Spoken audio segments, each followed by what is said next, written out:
conservative, constitutional. It's the Andrew Cooperrider Show, keeping you informed on what's going on right here in Kentucky.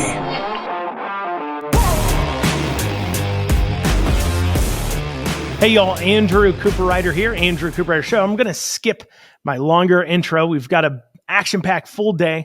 I've got General Michael Flynn on for an interview. Before we hop on over to that, make sure you're heading on over to theandrewshow.com. If you want to listen to the audio format that comes out Monday through Friday, this video show only comes out once a week, but new episodes are put out daily in the podcast format as well as on WZXI. If, as a reminder, General Flynn will be in Kentucky on Monday at 6 p.m. in Shepherdsville. Head on over to rwfforumky.org. That's rwfforumky.org to get your free tickets to that event. There are some upgraded options too as well, but the general admission is now free. So please head on over to rwfforumky.org. Sign up for the event. Without further ado, let's hop on over to the interview with me and General Flynn. Obviously, right now in the Senate, they have a aid package to Ukraine, to Israel, to Taiwan as well. I've seen you tweeting about that. Here in Kentucky, our two senators are completely on different sides.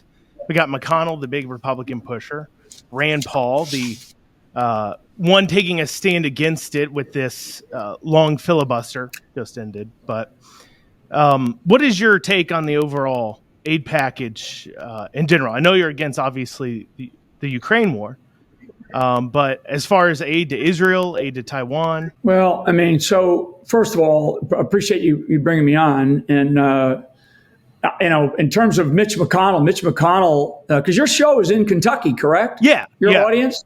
Yes, yeah. Absolutely. All so Kentucky. I think if anybody in the state of Kentucky that still thinks that Mitch McConnell has their back is so wrong.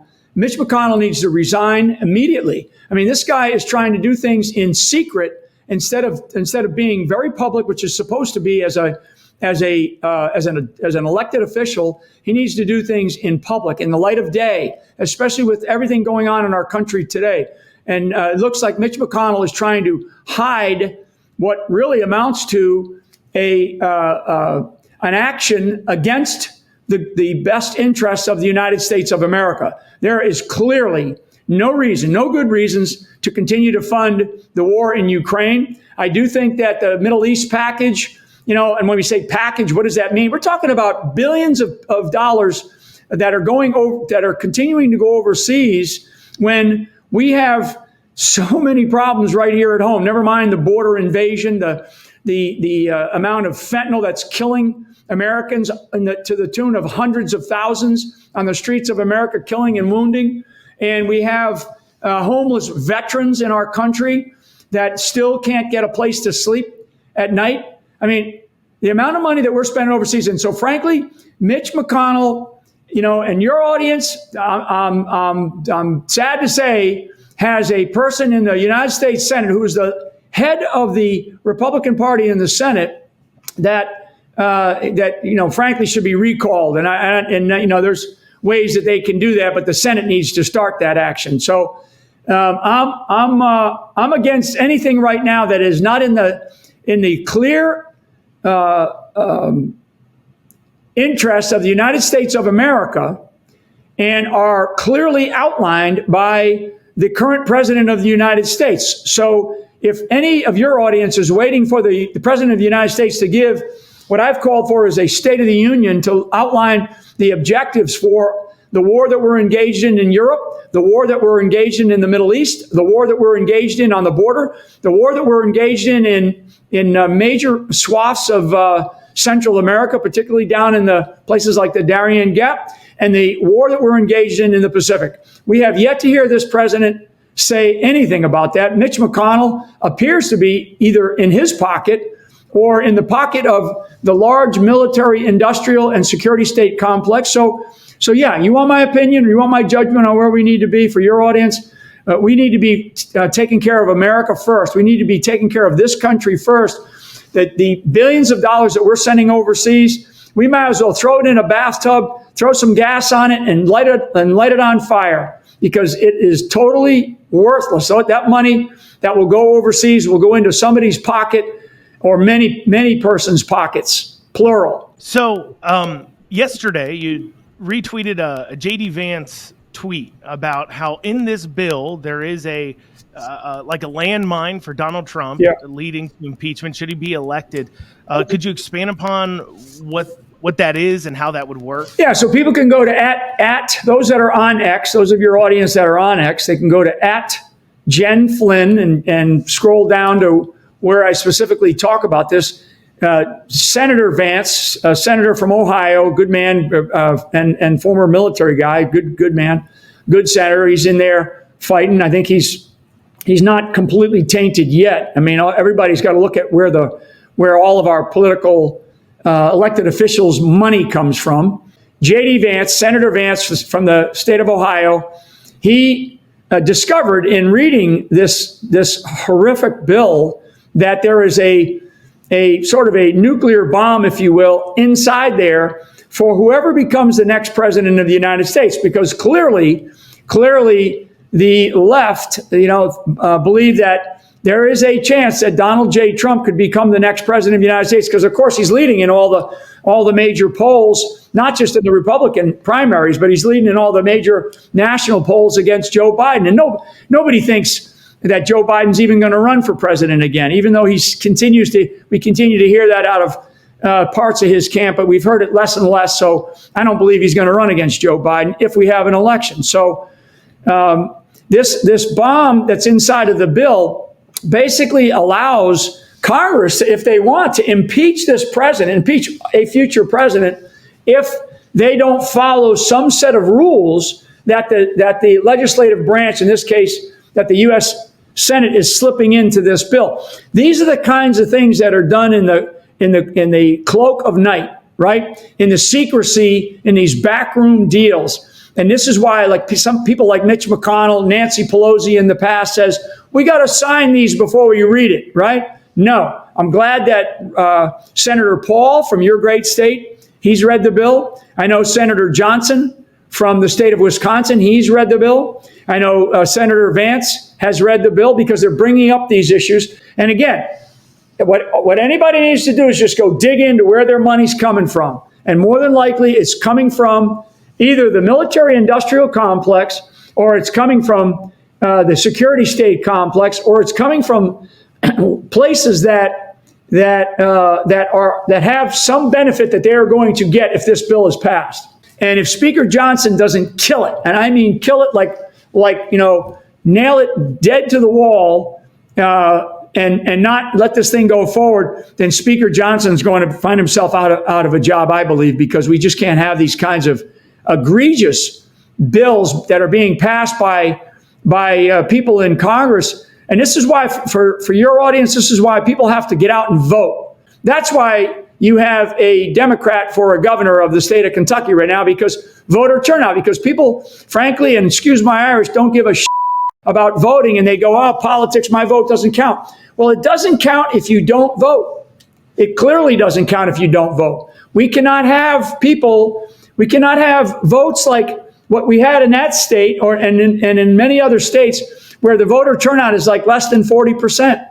40% of people who can vote, who are registered to vote, turn out. That means 60% don't. And so anybody that's listening that's ever been a teacher, you get a 40 on a test, that's an F. Okay, so for Kentucky voters, that's what happens when you get an F for voting. And we get an F for voting. We have got to turn out in droves, folks, for primaries and then for general elections. When I say droves, I'm talking about 85, 90, 95%. Now, General Flynn, if you have time, I'd love to ask you one more question. Go ahead. We'll have to have that, though, after this short break. You're listening to The Andrew Cooperrider Show, your source for Kentucky politics. If you want to reach out to the show, feel free to email info@theandrewshow.com. Once again, that's info@theandrewshow.com. We'll be back in just a few short minutes. Lexington Overstock Warehouse is Central Kentucky's best source for stylish new home furnishings. Don't pay retail. With our low overhead operating structure and big name brands, we offer the absolute best values on new furniture for every room. Shop online anytime at LexingtonOverstockWarehouse.com or visit our weekends only showroom located at 156 West Tiverton Way. Right now, for listeners of this show, we're offering a special discount for our online customers. Use coupon code FREEDOM for an additional 10% off your online order today. Lexington Overstock Warehouse, low overhead equals really low prices. And you are back with the Andrew Cooperrider Show. We're continuing on with our interview of General Michael Flynn. General Flynn will be in Kentucky this Monday at 6 o'clock in Shepherdsville. That event is free. General admission's free. You can purchase upgraded tickets. You can head on over to rwfforumky.org. Once again, that's rwfforumky.org in order to get those free tickets. General, thank you for staying on and allowing me to ask you one more question. So, obviously, Mitch McConnell, he's a big pusher of these bills, this foreign aid bills to Ukraine, Taiwan, Israel, and as such, as we spoke about before. Now, when he's going around and he's telling people why we need this, he says that if we do not support Ukraine, if we do not support Taiwan, if we do not support Israel, we will look weak on the national stage and it'll embolden our enemies like China, like Russia. What do you say to push back on that? Our military right now is incapable of fighting the wars that we currently have. Incapable. That means that they don't have the weapon systems. They don't have the readiness levels. They don't have the training levels. They don't have the ammunition stockage. We don't have the right capabilities and the capabilities that our military needs. In some cases, some of the very specific, very defensive and very offensive capabilities in some of the high-tech systems that we have are years out from being able to be incorporated into our military. But our military is not trained, ready, and prepared to win our nation's wars. So if we don't spend money on our own military, never mind the rest of all the things that I've been talking about here, then forget about all these wars overseas. I mean, remember, we just came out of 2 decades plus of wars in the Middle East and Central Asia. Afghanistan is in Central Asia and Iraq is in the Middle East. And we lost both of them. And we retreated with our tails between our legs from one, Afghanistan. And we left U.S. citizens behind, and a ton of equipment that we now are learning is being sold to the Mexican cartels in Mexico, are being sold on the black markets in Africa, and some of it's even finding its way into Ukraine. So you know what? Stop it with the Russia, all these people overseas. If we don't take care of we don't take care of our country right now, we don't get better leaders in the controlling these levers of power in our government, then we're going to find ourselves being the United Socialist States of America. So while I'm on, I just want to make mention that I am going to be coming up to Kentucky here this coming Monday, the 19th of March. And I'm supporting the Republican Women's Federal Forum of Kentucky, and it's a great organization. Diana Starr, I'll mention her name. I hope that you can run this, but Diana Starr is a great organizer, great person. She's been in touch with my office, and we've planned this trip for a bit. So I'll be up there, hopefully, to talk about some of this and maybe some other topics. I call it, we need to talk about freedom in this country. And we need to talk about how we're moving forward. This event will be supported by Veterans for Trump, a great gentleman by the name of Chad Caton. In order to get tickets, you can go to RWF Forum, rwfforumky.org. And I know, and you might have some information about some of the, because some of this is free tickets. So a donor graciously kicked in a lot of money to cover any general admission ticket. So from here on out, general admission is free. It is absolutely free to attend this event. It is only preferred seating that you can purchase. Anybody who's already bought tickets has been upgraded to preferred seating.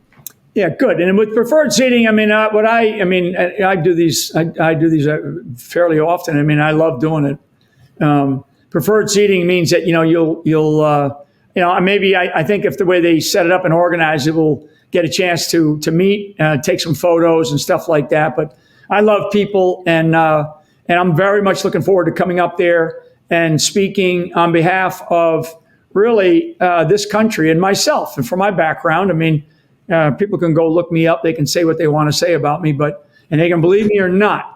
Doesn't make any difference to me at this stage. What I believe in is that we are at risk as a nation, and if we don't get the right leaders into the highest offices of our country, we could lose everything. So, and I don't plan on allowing that while I can stand on at least my 2 feet. So I appreciate the time, and people can go to rwfforumky.org. That's rwfforumky.org, and get your tickets, and I'll see you on Monday. Well, thank you, General. I'll be seeing you there too. I'll actually be running the Q&A for that event for you, so that way we can keep it tight in there. But thank you so much for joining me. It's been an honor talking to the only person that Obama told Trump not to hire. But thank you, and we'll see you Monday. All right. God bless. See you. Head on over to the rwfforum.org. That's rwfforumky.org, rwfforumky.org. Head on over there and grab those tickets. Make sure you register for your free tickets, and go ahead and please purchase those upgraded tickets if you want to, like I said, get a little special interaction there with General Flynn. I'll be there. I think I will actually be handling the Q&A portion for General Flynn's event there. So you will be able to show up and ask questions, and I'll try to make sure we get as many questions in as we can. But what's interesting, and we kind of touched on this in that interview, is that in this current state of politics, we have two senators at the federal level, Rand Paul and Mitch McConnell, both completely different, but yet both are Republicans, both are elected by the same electorate, but so diametrically opposed on many things, not just on foreign policy issues, but also, if you remember, during the whole COVID scare there, while Rand Paul's out there asking those important questions of Fauci, asking those important questions about the scientific process behind those vaccines, Mitch McConnell is using his campaign funds to go ahead and run ads encouraging people to get vaccinated. So they have been diametrically opposed, just so opposite on so many issues for so long. It's no wonder. It just points to our current state of politics, that the same people from the same party getting elected by the same people can be so different. And it just kind of tells you what we as a voters need to do differently. As General Flynn said, if you still think Mitch McConnell's got your back, you are mistaken. He clearly is more worried about his legacy than anything else. And you know, the politics nowadays, it's just, geez, you just feel that tension. You feel like something's got to break. Speaking of tricky politics, over in Kentucky legislature, we have the first of several shell bills filed. This will be something we'll be watching closely throughout the remainder of the legislative year. For those who are unaware of what shell bills are, there is a cutoff to when you can file bills. However, there's this thing called committee subs. And so when a bill comes to committee, you can submit a committee sub that completely changes the entire meaning and purpose of the bill. And so when we talk about, you'll hear me talk about shell bills, what I'm talking about is a bill that does something pretty innocuous. Like in this case, about 5 have been filed, and they'll, change some gender neutral language instead of he, she, or he, or they, just something real minuscule that doesn't actually matter. And then when time comes past filing deadline, if there's still a few more bills they want to squeeze in, leadership does, they'll go ahead and initiate calling one of these bills forward and then submitting the committee sub in committee. Now, what to watch for on these bills, and the reason why it's so troublesome, is the fact that you have no idea what the bill's going to be. You as the public, I as the public, we have no clue what that bill will end up looking like until sometimes after it's passed the House, because it can go into this committee, be subbed out with the committee sub. You don't get to read the committee sub. It then gets pulled forward the next day for a vote on the floor, much like we just saw with the budget which had a committee sub. Then the legislators who's left to vote on that are just getting that bill a few minutes before they hit the floor, having to vote on what is probably a very key bill for leadership. While we as the citizens are unable to even access what the bill is, it will take us a full another day before it would get posted online for us to read and weigh in. And if we don't have the opportunity to weigh in on legislation being voted on, how can they hear from us? How can they end up making decisions that represent us? Of course, that's probably part of the design, is to make sure they can't represent us, don't you think? It's kind of all broken. And honestly, too, what's the use of a bill filing deadline if we're going to have committee subs in the first place? Just get rid of the bill filing deadline. The only thing it applies to then is those who are among the grassroots, people who are proposing bills that leadership doesn't want done. And of course, leadership is pushing forward bills that they want done based upon who lines those coffers. A lot of people wonder, how does leadership keep control? Well, it goes into a few different funds. In the House, you have the Republican House Caucus Campaign Committee. In the Senate, you have the Senate Caucus Campaign Committee. And in these committees, they can give unlimited amounts of money to members of their body, so of the House. And then also they're allowed to coordinate with campaigns, something normal PACs and donors aren't per se allowed to do.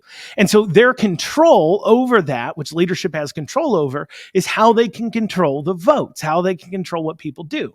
Because if you go against them, not only would they not give you money out of the House Caucus Campaign Committee or the Senate Caucus Campaign Committee, but they may end up using that money to actually fund an opponent against you, unlimited funding.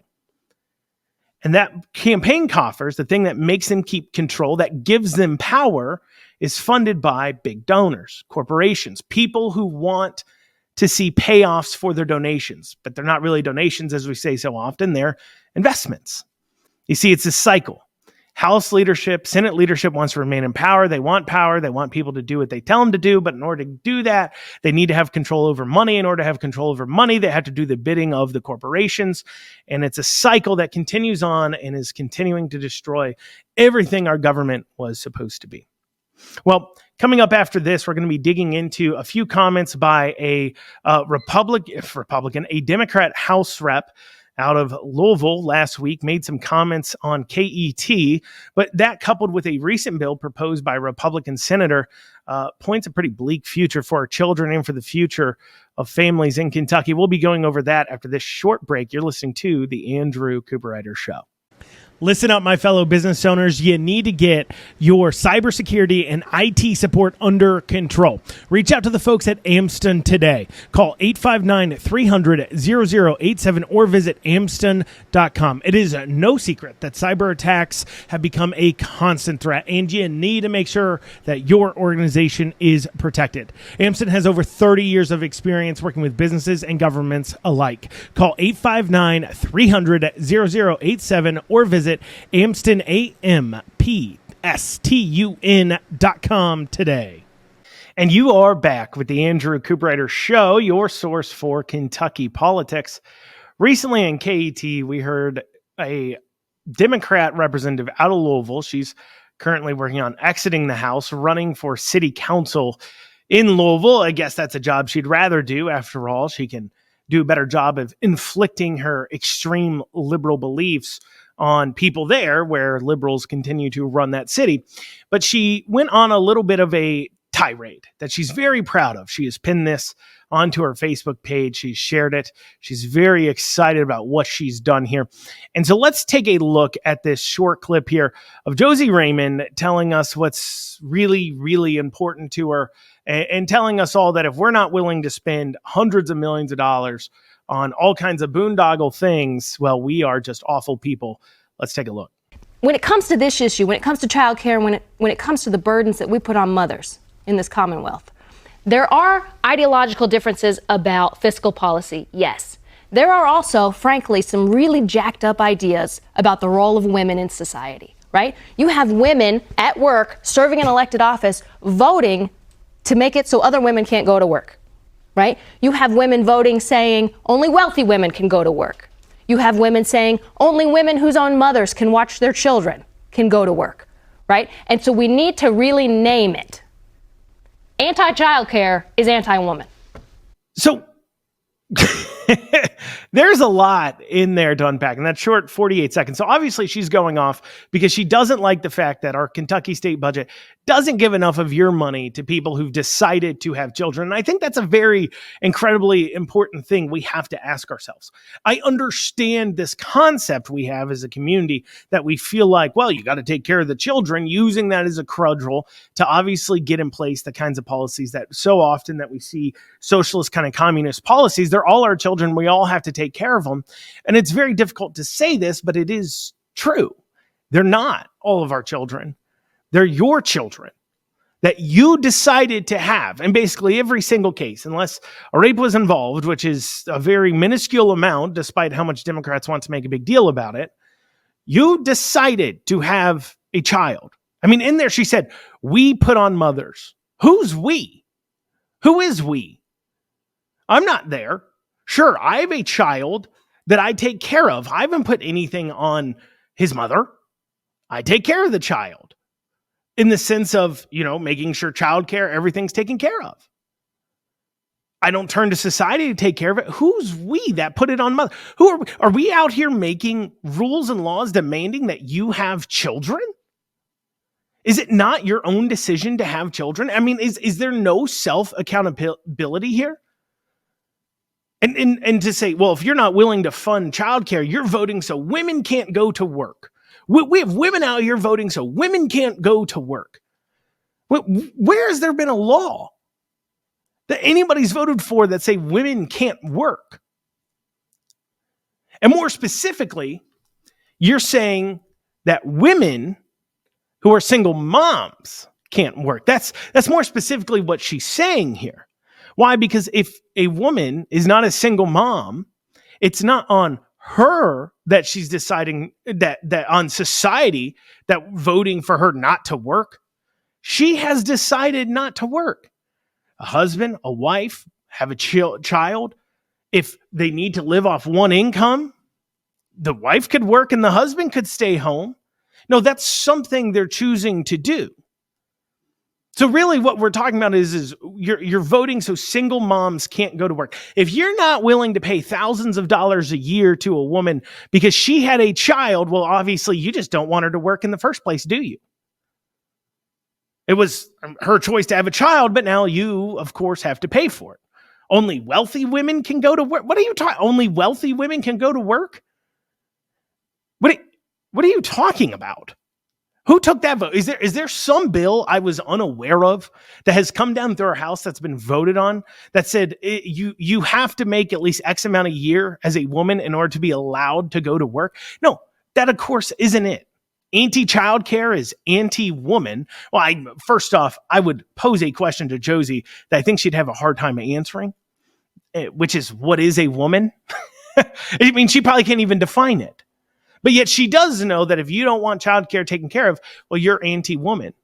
But the very fact that this is the conversation, never once does Josie say that we should be demanding fathers take care of their kids. No.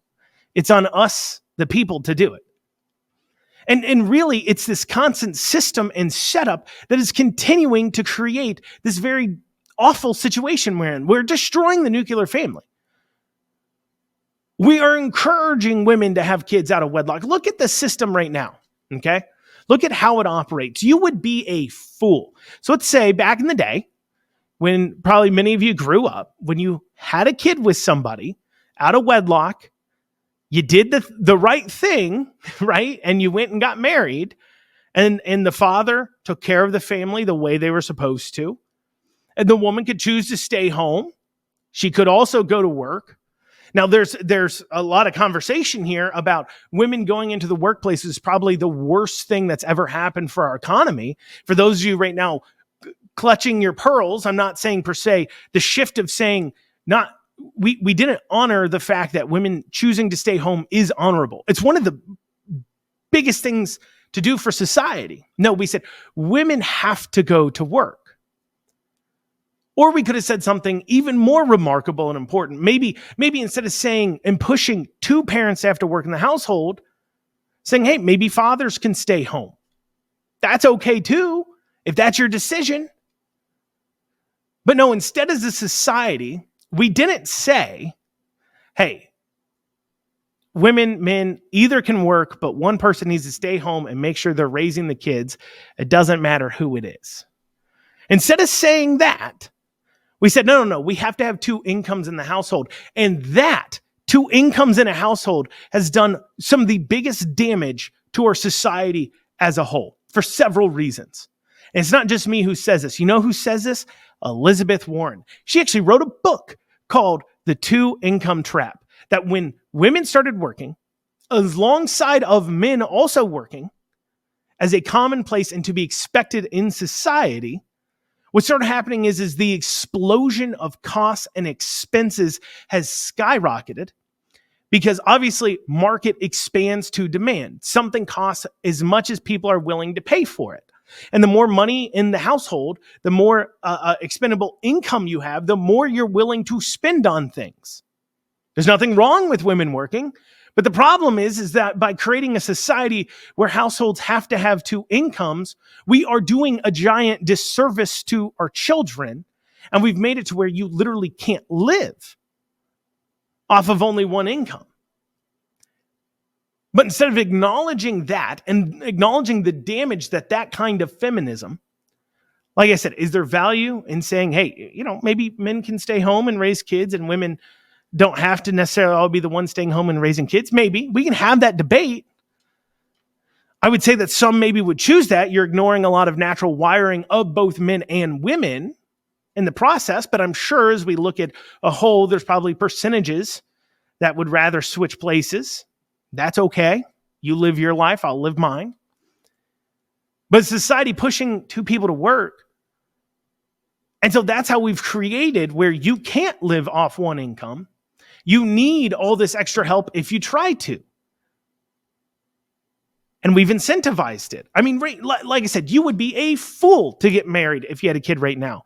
You're giving up food stamps, free education, free childcare, free everything. In fact, until a woman, currently in our current system, until a woman goes and asks for actual cash and child assistance, cash money into her bank account from the government, they don't go after the father to support anything. And there's no communication. And offering these incentives to stay apart means that you're not married, means it's easier to break up. And that naturally causes more single parent households, which is leading to all of our issues in society. And not to mention, it is financially unsustainable. How unsustainable is this way that we're running things? Is it how we are operating and how we are pushing forward this narrative on women must work? Even single moms must work. They're not saying, well, even single moms, of course, single moms have to work, but everybody has to be working. There's no dignity in staying home and making it work. How damaging is it? And how much is it costing us, the taxpayer? We're going to be going over that after this short break. You're listening to the Andrew Cooperrider Show. 859 Print has local service and low prices. I personally have done tons of business with them. And I can tell you, whether it is getting things printed off, sending direct mail, making business cards, buying TV ad time, digital marketing, they can do it all. And as a special for listeners of this show, they're offering 10% off any and all print services using code RIDER2024. That is code RIDER 2024 for 10% off. Check out 859 Print. You'll be glad you did. And you are back with the Andrew Cooperrider Show, your source for Kentucky politics. I'm sure I've managed to upset a lot of people as I said the unsayable, the kind of hard conversation that we all had to have. And that is, has our society actually benefited by two parents working, or this idea that every parent has to work, by creating a system that incentivizes people to stay apart, that incentivizes single moms to remain single moms? What damage has this done to society? And the stats are in. Not only is the vast amount of our criminals coming from single-parent households, and youth crime is on a massive rise, not only does worse performance in schools come from single-parent households, literally every single indicator of a child's success, almost every single negative outcome when it comes from a child to an adult, we can see a huge correlation between single-parent households and the outcome of the kids. We can. It's massive. When you only have one parent involved, that one parent has to work. They can't pay as close attention. And you don't have that evenness of handling. You don't have both a male and female role model in a child's life, something that is incredibly very important. So not only is it damaging our society, causing bad outcomes for kids, but also let's look at the cost here. Let's look at Louisville. So in Louisville, we already spend $20,000 a year on a child for K through 12 education on average. Over 20 grand a year paid for by the taxpayers. Throw in other benefits like SNAP, childcare assistance early on, WIC programs, the list goes on and on. Throw in all those assistance, and on average in Louisville, we're spending around $350,000 to $400,000 per kid on average of childcare assistance for children. That's $22,000 a year per child. That's just from kids 0 to 18 on average, not to mention spending as they become adults. On top of all that, that is unsustainable as a taxpayer. $22,000 per child. Think about that. That is a lot of money to spend per child. And yet, we continue to push this forward. We continue to say that no. If you, just as Josie said in our last segment, if you don't want to continue to spend money on this, you just hate women. No, it's not that I hate women. It's that I love families. And what are we teaching our next generation? We're teaching them to go ahead and suckle off the government teat. That's what we're doing. I mean, you saw this most recently at the federal level as they're offering EBT cards to kids over the summer that don't normally have EBT cards because they go to a school and they qualify for free and reduced lunch. That doesn't mean they themselves have low income, remind you. It just means that their school is in an area that is considered low income. So therefore, the school entirety, all students, regardless if your parents are driving a Porsche to drop you off, get free and reduced lunch and breakfast. And so they wanted to issue EBT cards to families that don't even have EBT cards to give the kids $40, $50 a month. Now, you saw a few governors saying, no, I don't want to do that. And they got called child. Imagine not wanting kids to be fed. You're awful. You call yourselves Christians. That's not charity. It's not about wanting kids not to be fed. Okay? It's not about that at all. It's about saying that, hey, we should be teaching people to be self-reliant. We should be telling people to take accountability for their own decisions. Not to go into other people's pockets and take out of it.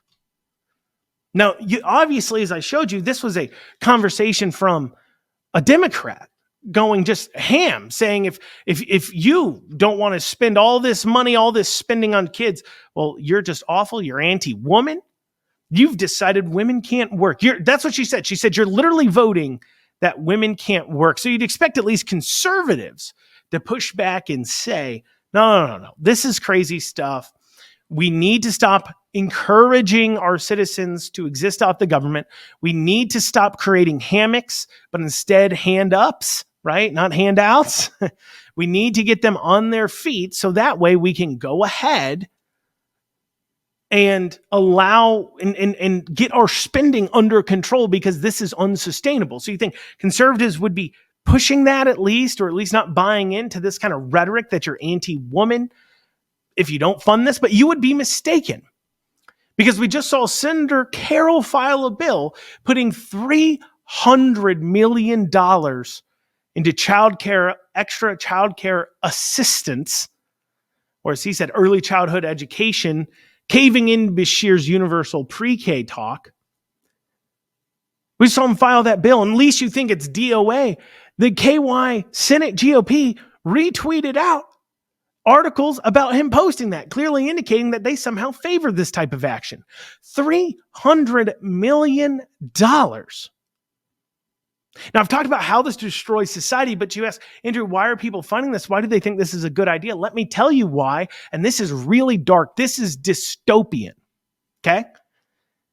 When the biggest pushers of this bill is the Kentucky Chamber of Commerce. Why? Because they say we need more people in the workforce. We want to keep attracting companies. We want it to be easier to hire. Therefore, we need to get more people working. And so what we'll go ahead and do is we'll reach into everybody's pocket, take out $300 million, and we're going to fund childcare to get more moms back into the workforce. Now, not to mention, of course, I'm not talking about cutting off all the other things, because let me ask you, if you had the choice between you either work or you die because you can't feed yourself, how many people would get off their butts and go to work, do you think? Now you say, Andrew, that's dark, that's mean. I didn't create the human condition. Before this modern society, if you didn't work, you died. If you didn't go out and provide for yourself, nobody was going to. It was on you. It wasn't on everybody else to take care of you. That's not my fault.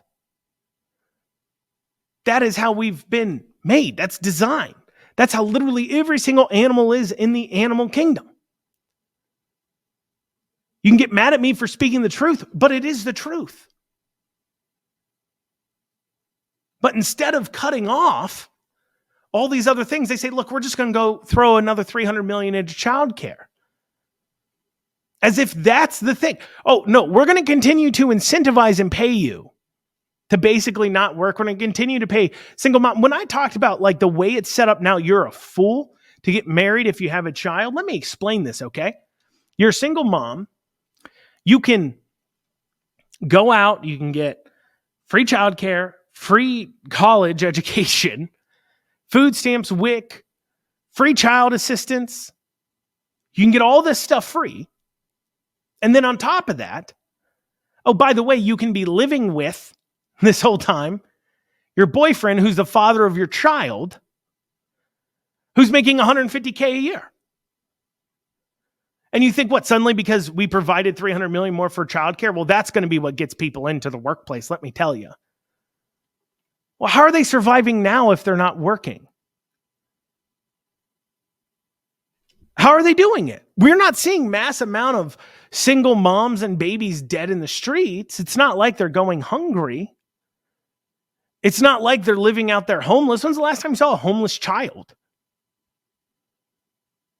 They're not homeless. How are they surviving now? But you think what? Because they have somewhere to drop off their kid now every day, they might say, you know what? Sure, yeah, I've been, for the last 10 years, not having to work, getting government assistance, able to survive. But you know what I'm going to go ahead and do? I'm now going to go ahead and get to work. Because now my kid's being watched. I mean, is this logical to anybody? Am I missing something? I don't think so. Maybe you think I'm way off base. Email the show, info@theandrewshow.com. But look, I get it. Today's some hard conversations. You heard some hard conversations from General Flynn. You're getting a hard conversation from me right now. We got to start encouraging people to take care of themselves because we can't afford to continue to take care of them while also taking care of everybody else who works with their own money. We're taking so much away from everybody who works that they're falling into poverty. You're not helping anybody. You're just dragging everybody down. Well, y'all, that's what we got time for today on the Andrew Cooperrider Show. Thank you so much for tuning in. We'll be back here tomorrow. Audio only, though, so make sure you're following us on all major podcasting platforms and listening to us on WZXI. Have a great rest of your day.